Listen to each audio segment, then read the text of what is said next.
میں تو اس چیز کو بدتمیزی سمجھتا ہوں کہ ڈیکورم میں آپ بیٹھے ہوئے ہیں تو آپ کھڑے ہو کر وہاں سوال کریں،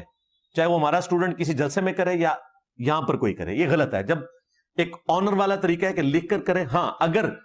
عالم دین خود اجازت دے دے پھر آپ کریں۔ یہاں مرزا واضح طور پر کہہ رہا ہے کہ مجمع میں کھڑے ہو کر سوال کرنا بغیر اجازت کے یہ بدتمیزی ہے، جبکہ یہی بدتمیزی مرزے نے خود دوسری ویڈیو میں سکھائی ہے، اور وہ بھی عام مجمع میں نہیں، عام جلسے میں نہیں، بلکہ جمعے کے خطبے میں۔ ہر مسجد میں ایک دو نمازی ان سے پوچھے،